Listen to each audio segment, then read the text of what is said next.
And welcome to all you Capricorns. This is your monthly general forecast for August 2016. Now let's have a look. There are some things that I want to talk about.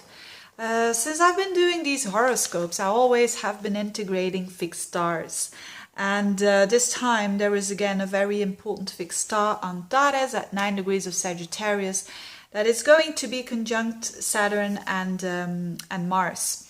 So I'm going to be talking about that a little bit.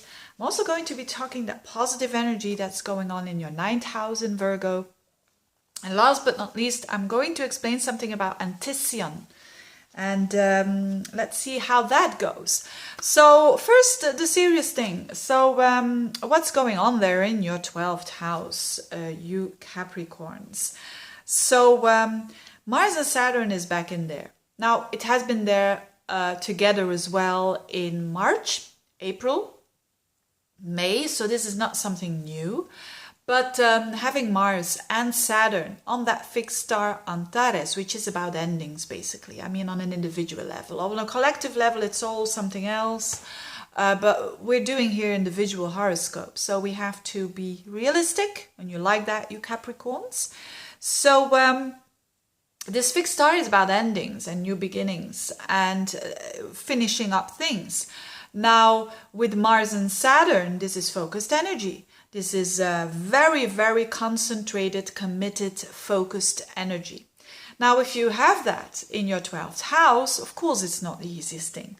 I'm not gonna lie, but we always have this free will, even when not easy situations happen to us. We have a free will to do our best, basically, to embrace it in the most positive way and try to deal with it in the most positive way. So what is the 12th house? Basically, I always talk about blind spots when I talk about the 12th house. It's a very unconscious house, and it's where our blind spots are. And Capricorns in particular, they do want to know their blind spots, because Capricorn is associated with growth and taking every little step, not doing any shortcut at all. It's your ruler, Saturn, so which is with Mars.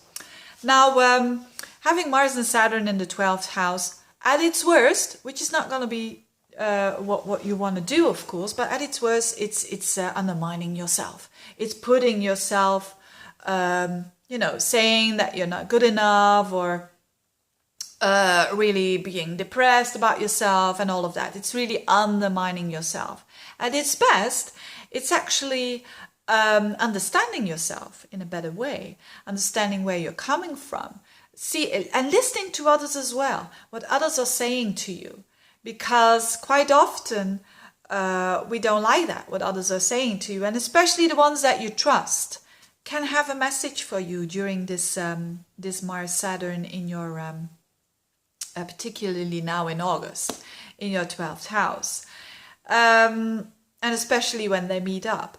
So be gentle with yourself, be honest with yourself. If you feel that you're getting irritated by people, what they're saying to you, step back and have a look. And you don't have to assimilate everything what other people say. That's not what I'm saying. I'm just saying just wait a little bit and look at it from a bit of a distance there, because it's going to help you to understand yourself better and to know what your blind spots are. And that's, again, absolutely something that Capricorns are not afraid of. They want to know who they are. They want to know where they're coming from. And this is an opportunity to do so. So this is how to apply this energy at its best. So another thing is possible, because the 12th house is a house of sin, and it's the house of escaping. With Mars Saturn, it's not possible to escape. So with Mars Saturn, what I've seen often is that people battle an addiction, for instance. Any addiction, from smoking to drinking to whatever it is. I mean, we can be addicted to a lot of things, even to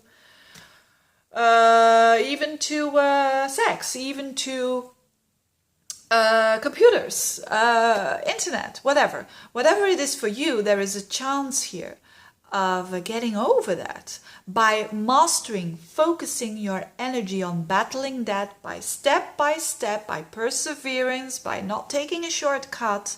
So this is really interesting for Capricorns because it strengthened them. So after September, when all this Mars is out of your 12th house, you will see the fruits. Okay, it's still a couple of months, a month or two, but it's a building up towards, and that's something that Capricorns really do understand, that building up towards something better.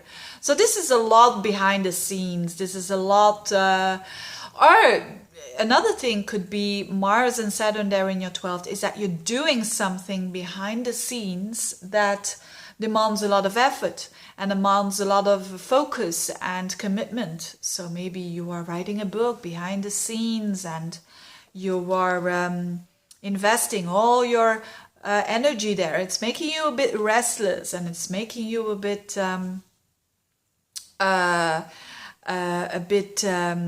how would you say, out of balance, you could say, but because it's having Mars as the planet of energy and doing in a house that actually wants to relax. So that's why it's sometimes difficult with Mars in the 12th to be able to relax. You want it, but it's not always easy. So it's the best to accept that it is what it is and to apply it, as I just said, with looking at yourself and not taking yourself too seriously. So having said that, let's go to the good part. The good part is all this positive energy in your 9th house. It's Venus in there, it's Jupiter in there for a long time already, but Venus, Mercury, and also the Sun at the very end of the month. So lots of focus on the 9th house, all good planets, especially the last week. If you are going on a holiday on the last week of August, it's going to be awesome because you have Venus and Jupiter conjuncting the two benefics in that house of traveling. So if you can do that, go ahead. The 9th house is not just traveling, it's also expanding your mind, visiting museums. It's also having contact with foreigners, astrology, the universe, philosophy. It's it's the most expansive house, you could say. So if you're looking for love, go and travel, especially last week. Go and travel. You can meet someone there, actually throughout the whole month already. Now, the other thing is that the 9th house is also publishing, it's also PR, it's also contacts with foreigners, as I said. So all these things are highlighted, all these things are getting very positive energy. Now, during the first weeks, all these planets in Virgo in that 9th house are going to jump into Neptune and Saturn. Neptune-Saturn square. Now, this is not that bad for you because the 9th house is not a key area of your life. But what it does say is that maybe when it comes to studies, so if you are studying or if you are teaching, this might be a time now and also in September that there is a bit of insecurity about the study or about something that you want to study. But clarity comes because eclipses are going to happen in that area. So in September. So be a bit patient. If you think 1 week, yeah, I'm going to do that, fantastic. And the other week, no, I will never be able to do that. It's normal because this energy of insecurity, which is the square between Neptune and Saturn, is still on. But luckily it ends at the end of September. And again, as I said with the eclipses, it will give you clarity. So just be mindful of that. Explore a little bit if you're thinking about studying something.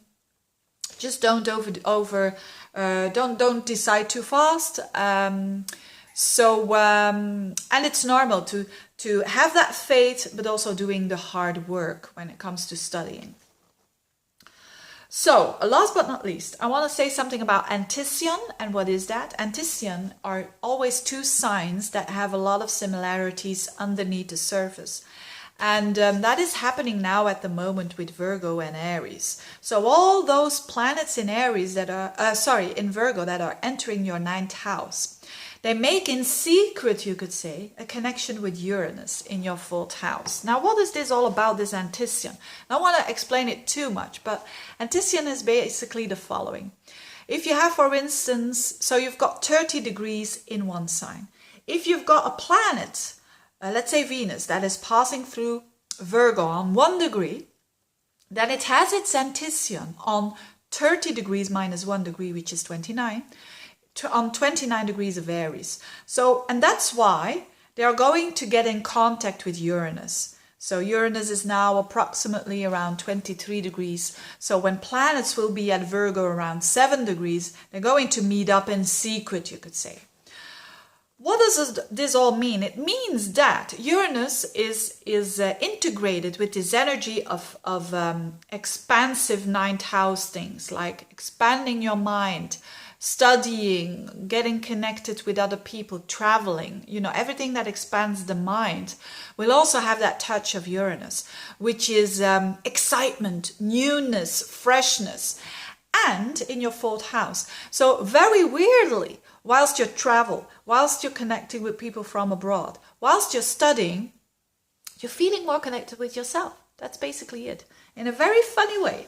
So, having said that, it's not a bad month at all in general, except for that, that energy there in your 12th house, but be mindful of being very aware of what is happening with you, and that you don't try to undermine yourself. And so count to 10 is sometimes you get really frustrated because maybe your health is not the best as usual, Just try to accept that you need a bit more time, a little bit investigating things. That's not always a bad thing, of standing still whilst things are going very fast around you.